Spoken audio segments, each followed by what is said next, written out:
Welcome to the most passionate content for card collectors on YouTube and possibly the whole entire internet. As usual, I am your host, Jake Roy, 90s Bball cards here on YouTube, Instagram, Facebook, Twitter, and sometimes a little bit of TikTok when I can get the time to.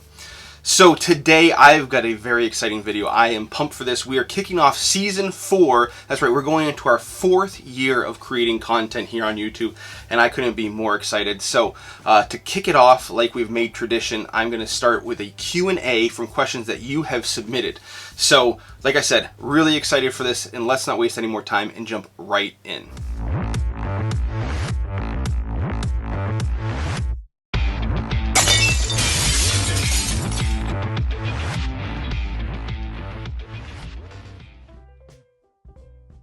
All right, so let's get right into those questions. Like I said, we got Q&A, so like I usually do, I like to have a glass of my favorite beverage, so grab a glass, enjoy. I've also got some water here as well. So couldn't find the hat we used last year, so got to keep it classy, right? I've got a little wine chiller, something that an old antique, so I've got all the questions in there. We'll pull those out randomly, go through them. I've got the full question on on my screen here, so I'll read it off of there, but I've got the names and on there. So let's jump right in with the first one here. All right, so starting off, fittingly enough, I think the first comment that I got on that last video comes from Alex Jardine. So the question that Alex, it's a two-part question. So we have, what set did you think was awesome back in the day and now is meh?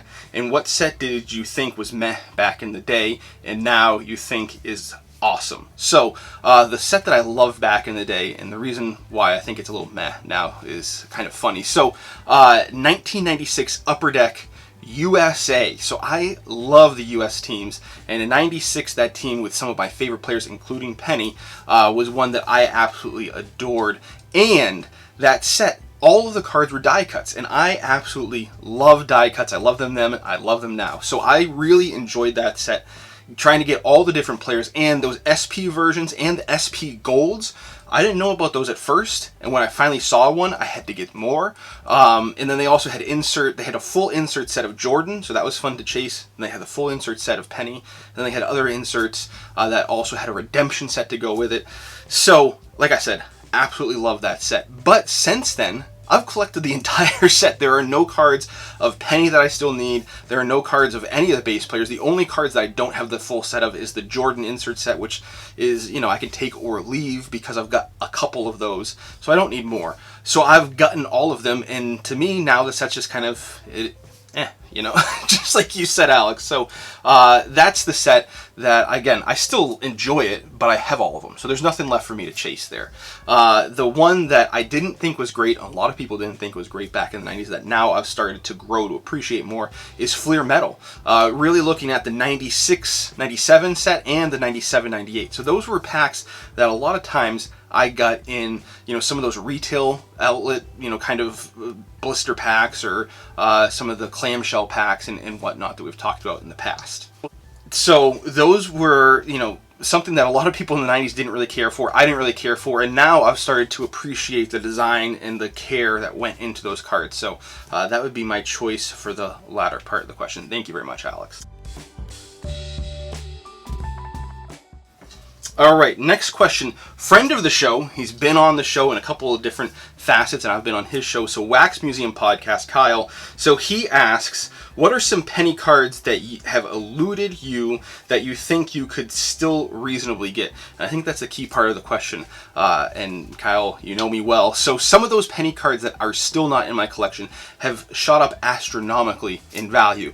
And they're just stuff that, unless I'm pulling them out of packs and getting really lucky, or, getting them through some other way, are just a little bit out of my reach. So there are a few. I've narrowed it down to some that are still not in my collection for various reasons, and I want to share those with you. Some of them are just cards that should have been in my collection by now that after going through this probably will get them because they're pretty easy to find. So the first one is kind of surprising. So 96-97 Bowman's Best had some inserts, and the best shots is a is an acetate set I love. I have the base version, I have the atomic refractor version, but I don't have the regular refractor version. So that is one that I definitely want to get, and probably the most expensive of the group from this list. So it gives you an idea of the range that we're looking at. The next one would be, actually this one might be a little bit more expensive than that. So the 97-98 Topps Finest Silver Embossed Refractor. So you might have seen the video where we pulled that, opening a box of 97-98 Finest, and we pulled the Jerry Stackhouse version of it though. I absolutely love the look of those. They have the same refractor pattern as the Mosaics, you know, the old Mosaics and the Mosaic prism parallel that they have now for the Mosaic set. So that one of Penny is one that I absolutely love. Serial number to just over 200, but they just don't pop up very often. When they do, they seem to be a little bit overpriced for my expectations. The sellers tend to like them a lot, so hard for me to find that one. The next one, Molten Metal, the Fusion Titanium. So this one was from 98.99 Molten Metal, and that is the one that has the gold color, but the really cool laser cut face in there. And you might have seen some of the Jordan or the Vince Carter that are numbered to 40. So this is in the same set, but they had it split. It was a split set. So the one that Penny is in, the portion of the set that Penny's in, is not serial numbered. But because of those serial numbered versions, a lot of times people think that the non-serial numbered versions are worth closer to that's numbered to 40. Not the case. Typically, what they don't know is those are a lot more prevalent, but collectors that have them tend to hold on to them, and then if they want to sell them, they ask for a lot more. So hard to find for a reasonable price. That is the key in this list as well. The next one, 99-2000 Hoops Pure Players. We're not talking about the 100% pure, that's numbered to 100. This is the regular Pure Players, numbered to 500. I do have a Tim Duncan, so if anybody has the penny and would like to trade for the Tim Duncan, I would be more than happy to do that. But unfortunately, I have not been able to find the penny. There's one on eBay with an exorbitant buy it now price that I don't think anybody's touched in a number of years. So that is one that hopefully I can find at some point. Maybe a collector can make a trade with me or something like that. Another one that is a missed opportunity that I'm still kicking myself for, 99-2000 Topps MVP Promotions. And actually, MVP Promotions ran for 3 years. The 99-2000 version is the one that I liked the best because it was the first, and because there are two versions, one with Penny in his Magic jersey, the other with Penny in his Suns jersey. That's when he had moved on to the Suns, and that's the Suns jersey that I prefer. He only wore it for one season. So those are ones I had an opportunity to buy one a few years back. I didn't know as much as I knew about them, and actually, Kyle, thanks to you, I've learned more about those and understand now how rare they truly are. So only 100 of those were printed. They were short printed. They were not serial numbered, and something I have not seen for sale since. So that's one that I definitely want to get. I would like to get all four of them actually, because there's two in 99-2000 and then one in the 2 subsequent years. So, and then the most easily obtained one on this entire list that has just been one that I've overlooked in all honesty, 99-2000 Upper Deck Victory. We're talking about just the regular Victory, not Ultimate Victory. I have that, but I don't have the Victory one. So that's one that is probably one I'll just go and grab on ComC for like 50 cents. But one that I have just not gotten into my collection. I didn't rip a lot of Victory. I didn't really like that set. So need to shore up that part of the collection. So thank you, Kyle. There are a lot of others that might surprise you. There have been some that I've talked about, like the Fleer Tradition Round Ball collection that I was able to get in my collection last year. Again, pretty easy to pull from the packs, but not easy to find because they just don't come up for sale individually a lot. So great list to put together. Thank you, Kyle. All right, the next one we have here. All right, this is a special one. So probably the first ever fan of mine, and this goes back to even before we had the channel, good old Fred Anderson. Thank you for dropping me a comment. And this is a multi-part question. I know you're probably expecting me to just answer one, but hey, when you ask all, I'm going to answer all. So let's try to go through these systematically, and I'll read them off, and then we'll answer them one at a time. So from a person new to collecting cards, why do sports cards have value? What things make a card valuable? If you find a collectible card, how do you know if it's a good card for your collection? And if you're grading a card, what do you look for, or what do you look at, and what do graders look at when grading a card? So lots to break down there. So first off, why do sports cards have value? I can go back to the quote from Card Ladder. I wore it on a shirt a few episodes ago. You know, we don't like cards because they're valuable. They're valuable because we like cards, right? Probably butchering that a little bit, but Josh and Chris can set me straight on on that quote. So that's really what makes them have value, is the fact that they are desirable. And you know, sometimes the cards that are desirable aren't the ones that we would expect. So you know, the desirability, the collectability of the card is what makes them have value, if we're putting it in simple terms.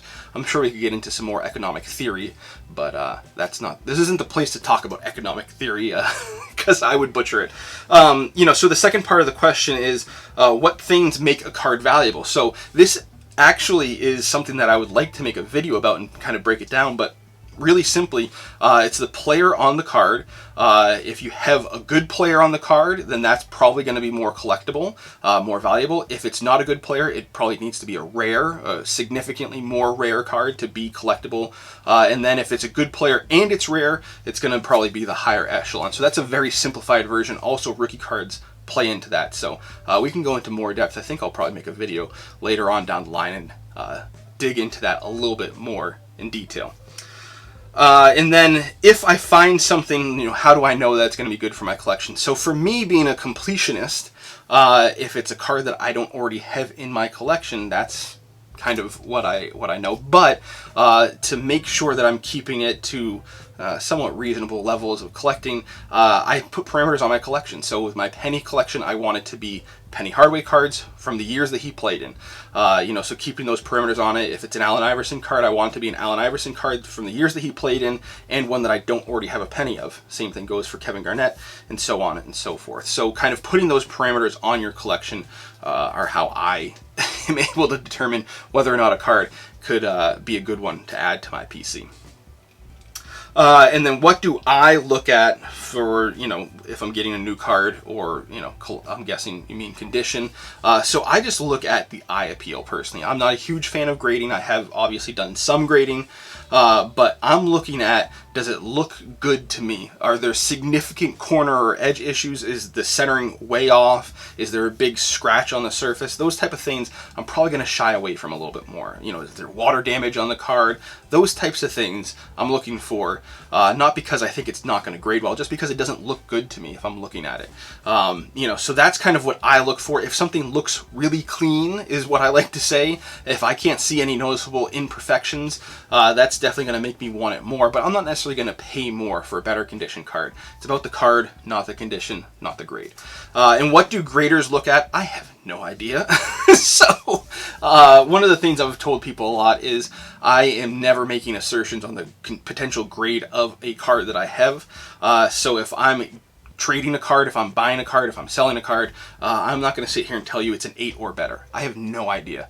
You know, graders, simply put, you can look at the subs on a BGS card. You can see they look at the surface of the card, the edges, the corners, and the centering. Those are the 4 criteria that they look at for grading a card. But, you know, if we're getting to the more minute details, I have no idea. Grading is very subjective and something I don't think I would fare very well at if I had to. So thanks. It's a great one.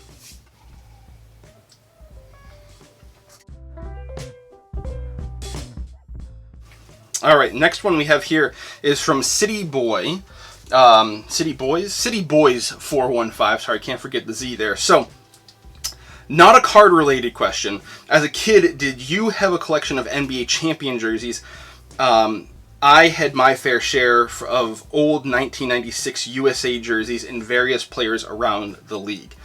So, great question, and I love, as I said, the 1996 USA team, so I love those jerseys. In fact, I bought one for one of my friends for their birthday because I knew I would love it, so I thought he would too. So, yes, I definitely had lots of jerseys. Actually, the ones that I liked the most were the Champion Authentics, when I could find them, which wasn't always easy to find. I did have a few different ones in my collection, so obviously Penny was my guy. So I had that black Champion replica that I loved and I wore a lot. And then my parents found one of the Champion Authentics of Penny, the blue with a white pinstripe, my favorite jersey from the 90s. It actually had a minor defect where the number was the reverse colors. It was black on the inside and white on the outside, whereas it was supposed to be the opposite.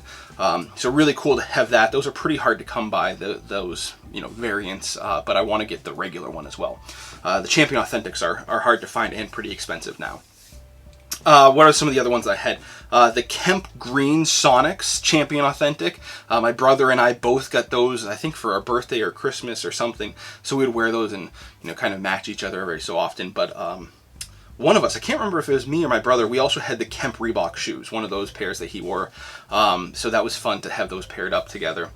One of the other ones that I had was the black Spurs David Robinson, and that was a Champion Authentic as well. And fun story with that, I was visiting my grandparents. We all went out shopping one day. We went to, I think it was either Marshall's or a TJ Maxx or Bradley's, one of those outlet stores, and they had a bunch of Champion Authentic jerseys, all in the size that I like to wear. So I asked my parents, could I get these? And my recollection was back in the 90s when those things came out, the Champion Authentics usually would retail for about $120 if I remember correctly. These were all on sale there for about $40 or $50. So a bargain even by those standards back in the day, but definitely by today's standards. So some of the ones that I remember they had was the navy blue Rockets of Hakeem Olajuwon. They had the black Suns of Charles Barkley, and they had the black Spurs of David Robinson. They had a few others, I think, as well, but those were the three that I was really trying to decide between, and I chose to get the David Robinson. Now, in hindsight, the coolest ones out of that group were the other two, in my estimation, at least for 90s, and if I could do that all over again, I would get that black Suns Charles Barkley every single time. That's one that I absolutely love. So, if we could do it all over, hindsight being 2020, I might have made a different decision, but I ended up taking that Spurs, the black Spurs, in the last year, and I traded it for a 96 USA Champion Authentic of David Robinson. So a fair trade, I think. They're both the same type of jersey and the same player, and I absolutely love that, and maybe I'll take that out for one of the videos one day in the future. So thanks for that question. All right, Joey Schmidt is the next one that we have here. All right, so an interesting question. So are Steve Nash cards undervalued? Overall, he seems like he has room to grow, especially if the Nets can win the title this year or next. So a couple of pet peeves of mine when people are asking me different things in the hobby are the terms undervalued and room to grow. You guys know me, I am in it for collecting. I'm not really concerned about the value, so those are things that I don't really concern myself with. So not really going to give you advice on cards to get that are undervalued and underappreciated and all those things. And again, I don't have a crystal ball. My dad always said my crystal ball is broken. So who knows what cards are going to catch fire. If I knew that, I would be a wealthy man and, probably be living in a different zip code. So, hard to say. But the way that I would go about looking at this is, if it's undervalued to you, would you pay more than the going rate for a card on the market right now? So if we look at Steve Nash, PSA 9 of his 96-97 Topps rookie card, PSA 9 is going for about $110. Does that sound cheap to you? If it does, if you would pay $200 for that, then yeah, I would say that card's undervalued in your mind. It's whatever you're willing to pay or can afford to pay. Looking at his BGS 9 Topps Chrome rookie, so looking at a different grading company and a different set, those go for about $250. So again, if that card seems undervalued to you, if you would spend $270 on it or $500 on it, then yeah, go ahead and get that card and enjoy it. And it really all comes down to how much you'll enjoy the card, in my opinion. So if it's a card that you love, if it's a price that you're willing to pay, go ahead, grab that card and enjoy it. If you're looking to flip it and make money on it, I'm not the guy to go for that kind of information. Maybe some of those other people on YouTube, you can watch which cards they hype up and go for those, but I'm not here to hype them. I just share what I enjoy, share what I love, and share what I'm passionate about. So hopefully that helps. If you like Steve Nash cards, go ahead, pick them up, and enjoy them. Next question. All right, the next one we have here is from Michael Webb. All right, a question kind of in the same ilk, so fitting that they go together. So, do you think Kobe's 1997 his second year cards, Topps Chrome will gain in value and popularity? I've heard this is one to get before the Hall of Fame. A lot of people are saying a lot of second year cards are on the rise. So, fair question. So the way that I would answer it is, if you've looked at the Kobe Bryant market over the last 12 months, over the last year, or a little bit more, all of his cards have been on the rise. So this is not any exception to that rule. So a year ago, the 97-98 Topps Chrome Kobe Bryant, which I stumbled upon a bunch in a Commons box of mine, were selling for $50. Today, the last I looked, that same card, again, we're talking about ungraded, that same 97-98 Topps Chrome is selling for $175.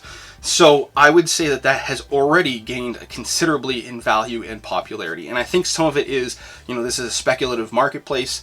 So when people speculate that a card's gonna go up, it's kind of like a self-fulfilling prophecy, where that tends to fuel the speculation, and it does end up going up because people buy into that hype. So do I think it's going to gain more from this point in time because of the Hall of Fame?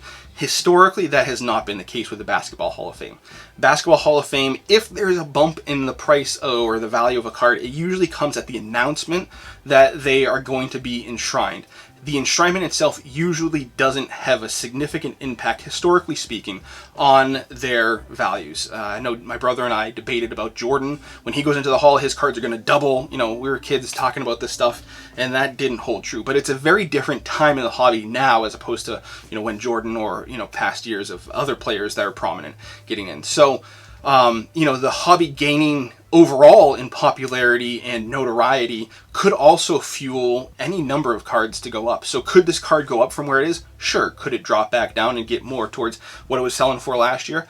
Also possible. I know one of the key factors, or two key factors on this card specifically, centering was usually an issue, and greening was also significantly an issue. So, some of mine that I have that are better centered and less greening, I've chose to send those to PSA, and some of the other ones I've kept them raw. In a couple cases, I've traded them with other collectors who want them. So, whether it will go up from here, who's to say, but I think it's definitely already gained significantly in value and popularity. So that's what I would say there. All right, the next one we have here, friend of the channel also, we mentioned you before in the quote. So Chris from House of Jordans asked, what is your favorite episode or video? So looking back at the history of my channel, some of my favorite ones were some of my old ones. Some of those that I wish I could do differently, because we do videos differently now and show a little bit more, but the memories that came along with it, or just the fun experience. So 3 different box breaks that I'll share. Those are definitely my favorites. I love all of the videos, so it's like trying to pick my favorite child, but I think we can all pick that sometimes. But the first video ever, that 98-99 Topps box, was a phenomenal box. Pulling that round ball royalty refractor Jordan was a memory that my brother and I will have for a lifetime. And then getting that graded, getting a BGS 9, the video where we went to the White Plains, East Coast National to get it Beckett reviewed and graded. Just a great experience all around. So that was a blast. And again, I wish I could have recorded that differently and have it a little bit better quality, but if you haven't seen that, go and check the first ever episode. Another one that I absolutely loved was the second episode, actually. So it was a box break of 2000-2001 Fleer Authority. One of those sets that I really enjoyed. They came with 4 BGS graded cards in the box. They had their own packs. So a lot of fun with that box break as well. And actually, a little bit of behind the scenes, I've never shared this information, so Chris, thanks for letting the cat out of the bag on this one. I recorded those on the same day, and I actually opened the Fleer Authority first and the 98-99 Topps second, but I decided the Topps one should probably be the first video out, considering the video is on the channel 90s Bball cards. It wouldn't make sense for the first video to be of a box from the 2000s. So a little bit of behind the scenes, but those were both on the same day. So it was a great day of opening packs with my brother and I both ripping through those. And again, one of those that I would have liked to have opened a little differently, so you could have seen every single pack like we do now. And then probably my absolute favorite was 1997-98 Topps Finest. I reference this at the beginning when we were talking about pennies that I'm missing. So my brother, myself, and my friend Joe, who will be on the podcast coming up soon, ripped through that box. It was actually a box that Joe purchased. He was hoping to get some Tim Duncans. Instead, we get some other great cards. Check that video out. We did incredible on that. According to the odds, we destroyed the odds, but also the value that he got back and what that box sold for back in the day as opposed to now seems like an absolute bargain. So those are my 3 favorites. Some earlier videos that, I wish I could kind of get back and record a little bit differently, but sometimes it's nice to have that track record of what happened in the past. So thanks for that, Chris. All right, next one we have here is from Michael Strauss. Sorry if I'm butchering the name. What's the most underappreciated set or insert set from the 90s in your opinion? So this is a difficult one for me to answer because I love all of them. And over the last year, a lot of them have ascended in value significantly. So to say that they're undervalued or underappreciated is tough. And again, I'm not going to sit here and speculate on what's undervalued and what should go up. One of the sets that I love, and I would love to rip more of if I could, well, I'll give you 2, but I'll give you one that I think is in the 90s and one that's a little bit outside of the 90s. So we'll stick into the body of the question here. 1999-2000 Upper Deck holographics. I love that set. A lot of the inserts have started to pop up and get a lot more value, especially the Kobe's. There were not Jordan playing day cards, but there was a whole Jordan tribute set. And one of the things that I, wish there was is there isn't a penny card in that set. I wish there were more penny cards from 99-2000. That's one of the sets that doesn't have penny in it. But they do have my other PC guys, Iverson, they have KG, and Lamar Odom and Baron Davis were both rookies that year, and Michael Finley's in there as well. So the other guys, other than Penny, are in there. And then they also have the gold parallels of all the base cards and the insert sets. So really cool stuff there. They all look like refractors without hollow foil. Beautiful cards. They're hard to come by, the unopened products, though. So sometimes getting those singles just to get a little bit of that fun nostalgia is the way to go. And then the other one from the 2000s is 2000-2001 Upper Deck Slam. The entire set and the inserts are all acetate. Stuff I love. Rip both of those on the channel, so check those videos out if you're looking for that product or want to see what it's like. All right, next one, Waxvino, one of my favorite Instagram pages. How can you not love it when you're mixing cards or wax, unopened wax, and some wine? Cheers to you, buddy. All right, so the question here, and I love this one, going to any shows soon. So about a year, a little bit more than a year ago, I had said that one of my goals for the year was to go to more shows and to share that with you, kind of vlog them, and I did one, and then coronavirus happened. And then I was planning to go to nationals. Coronavirus happened. I actually had booked my travel, or I was about to book my travel, and I already booked my hotel for the National in Atlantic City before it got canceled. Well, postponed again, and then canceled altogether. So, planning to go to Chicago if it happens. We'll find out when there's an announcement on June 1st. I would love to go to the National. It'll be my first National. I've been planning to try to do that for a couple of years now. And outside of that, just waiting for more shows to open up around me. I've gone to the East Coast National before. I would love to go back there. I heard that the site that they have done the East Coast National in the past is being used for a vaccination center. So we'll have to wait for all that stuff to clear up and clean out. So yes, if I can, in the next year, I would love to go to more shows, but we'll have to see what happens. So, a tentative yes. All right, Lingo Sports Cards, one of the first channels on YouTube sharing his PC, and one of the ways that I actually got inspired to make this channel. So shout out to you, Lingo Sports Cards. Thank you for the question. The question that he asks is a tough one to answer. How many cards do you own? I don't know, honestly. I don't have a number figure. I don't even know exactly how many penny cards I own. Safe to say it's more than I probably should. It's a lot. So I've got, mountains and mountains of cards, not just PC cards. I've got other cards that are, kind of fringe PC cards or stuff that I've had since I was a kid that I don't know what to do with. Hundreds and hundreds, if not thousands of cards are in my collection at this point in time. So a lot of cards is what I would answer that with. I don't have a number, but at some point I probably should.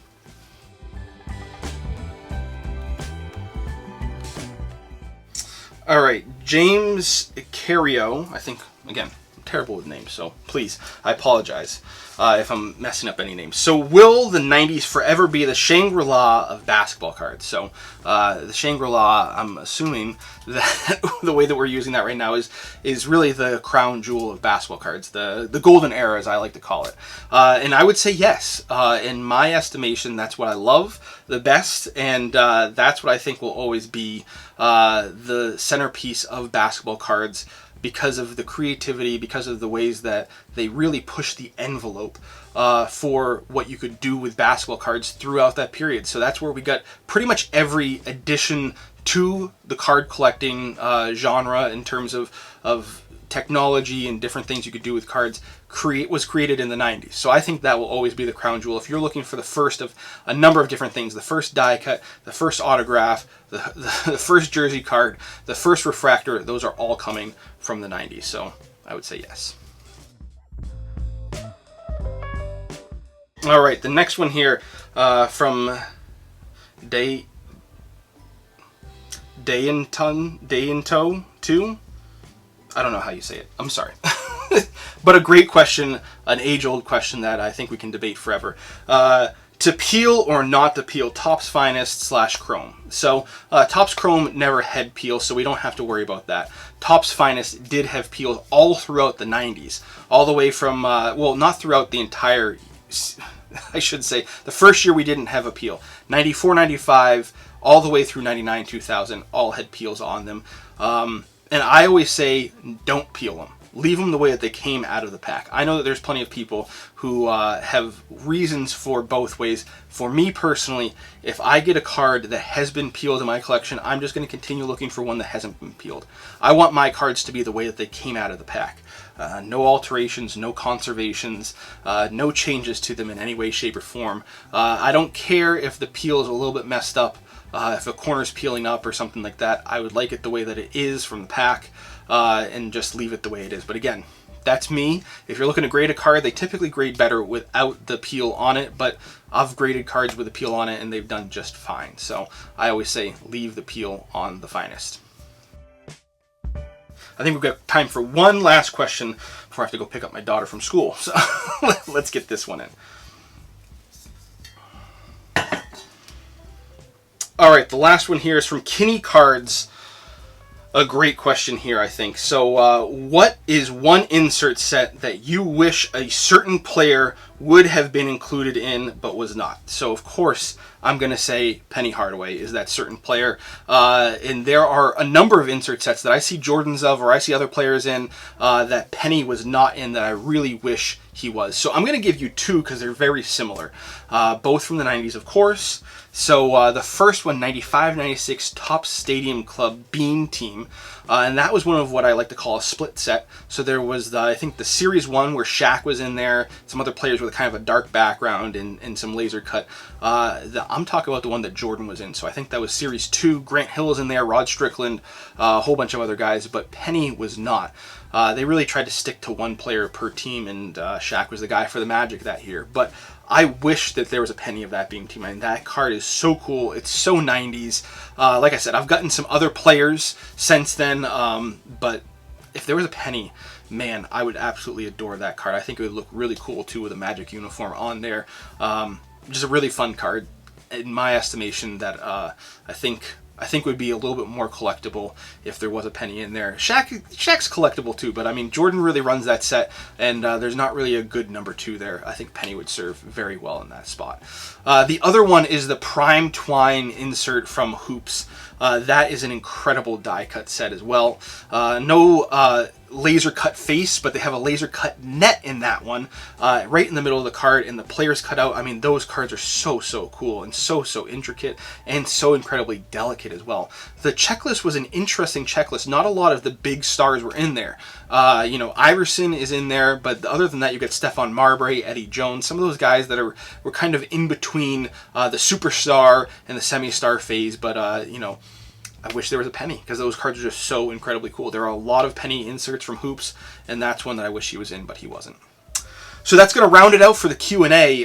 If I didn't get to your question, I'm sorry. I will try to answer that on the platform in which you asked it. We got about 20 questions or so. I was trying to hit 10 to 15. Like I said, I'm trying to do this before I have to go pick up my daughter. So sometimes life requires us to keep it a little bit more concise. So if you're new here, please consider subscribing. Hit that bell icon so you don't miss any videos in the future.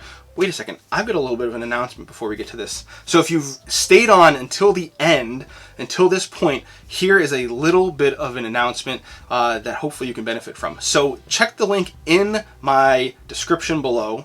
I have a sale going on the merch shop to celebrate the 4th year of this channel. So that starts today and it goes through Saturday. So if you've watched to the end, you get to have that little bonus information and go and check out what we've got there. It's 20% off everything at the store, and I've reduced some of the prices to make it even easier to get. And there's a little bit of everything for everyone. So check that out. Go, if you have any questions, I have bought most of the products to try them out. So if you have any question on sizing or fitting or you know, how durable the stuff is, let me know. And I'll be sure to let you know how good or not good some of the products are. But they've all been great from what I've found. And if they aren't, then I've taken them off the store. So check that out. A little bonus for you. Now into the end. If you're new here, please consider subscribing. Hit that bell icon so you don't miss any videos in the future. New videos like this, pack openings, collector interviews, top 10s, whole bunch of other fun stuff. Always dropping on Wednesdays, except for when life creeps up and we have to be a little bit later. Any bonus content will always be on Fridays. Thanks. We'll talk later.